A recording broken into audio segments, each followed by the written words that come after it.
Nagbahad ang Bureau of Fisheries and Aquatic Resources Office 11 nga mag-atubang gayud og penalty og kaso ang mga magsinupakon sa pagpatuman sa tulo ka bulan nga closed fishing season sa Davao Gulf.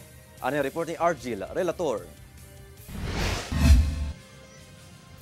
Sukad 2014, 13 nakakaso ang napasaka batok sa mga mananagat nga misupak sa kamanduan labot sa pagbawal sa pagpanagat sulod sa tulo ka bulan nga closed fishing season sa Davao Gulf.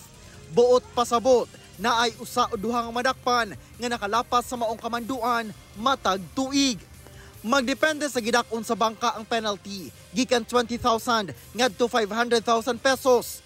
Kung moabot sa magpasaka og kasong kriminal, ana sa unom ka bulan hangtod unom ka tuig nga pagkapriso ang silot o revocation sa lisensya sa pagpangisda. Naatay duha ka particular nga pangisdaan nga gina-prohibit nga mangisda during close season. Sumuning ginatawag nato nga ringnet, ang uban sa ilaha tawag nila ani likom, and then napo tay ginatawag na bagnet or basnigan or tapay-tapay.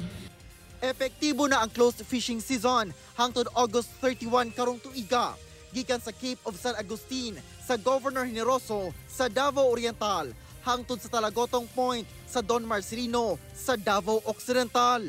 Sumala sa datos gikan sa National Stock Assessment Program, positibo ang epekto sa programa.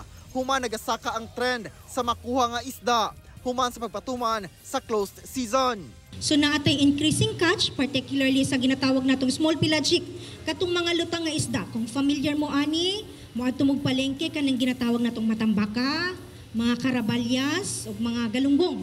Muni sila atong ginaprotektahan and dunay livelihood intervention sa ginahanyag ang ahensya sa gobyerno ngadto sa mga mananagat. Kauban si Melchor Awing sa kamera. Ako si Argil Relator.